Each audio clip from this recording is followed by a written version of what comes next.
Our story today is from the book of Isaiah. It is about a prophet named Isaiah. He lived during the Old Testament times and told people about God. And our story is from the Spark Story Bible. A child called Emmanuel. King Ahaz, the king of Judah, would not listen to God.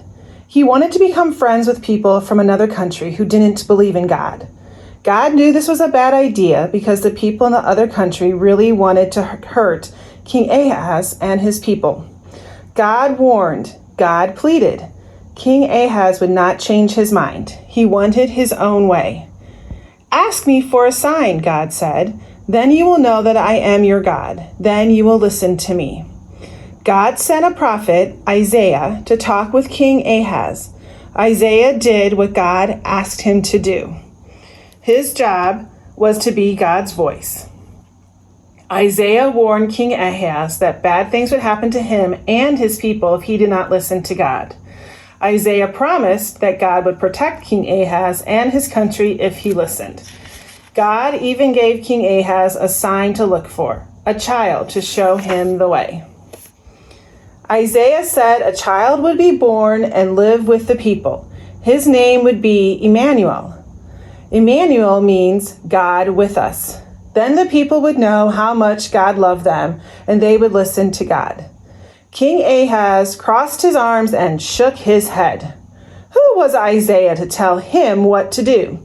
"I am the king," King Ahaz said. "People should listen to me."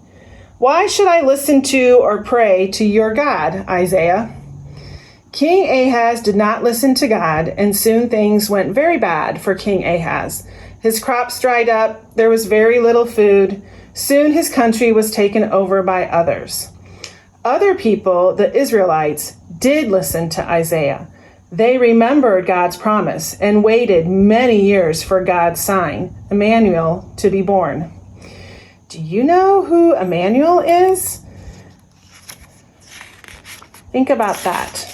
Isaiah is talking about something that's going to happen in the future, about a child that's going to be born that God sent. If you said Jesus, you are correct. God's peaceful world. The people of Israel had been at war for a long time. They were tired and weary. They needed a leader who would help them. God promised to send them a leader. The leader would be a strong and wise child who would show them how to live in peace. This is Jesus that we're talking about.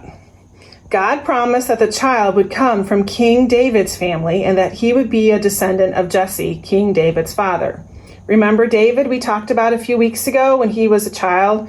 David and Goliath was our story. That's the King David that God is talking about.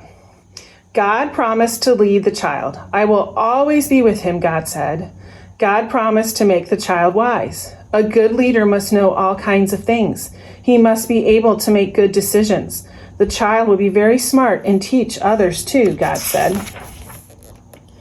"I love you more than all of creation," God said to the people. "I want you to love me too. The child will know and love me. He will show you how to love me." God knew the child could bring peace to the world. He would be a wise judge who would bring justice to the poor. I love all people. I want you to learn to love all people. Whether the people are rich or poor, I want you to love them. Whether they are hungry or full, love them. Whether their skin is the color of chocolate, snow, butterscotch, roses, or anything in between, love them. Then you can live in peace. God promised that when the child came, wolves and lambs would live together in peace. So would leopards and baby goats, as well as lions and calves. If animals who are natural enemies can live together in peace, then people can too. The child would show them how to live in peace and love each other. So Isaiah is talking about Jesus being born to the people of Israel a long time before Jesus was actually born. And that story is from the Old Testament as well, from Isaiah.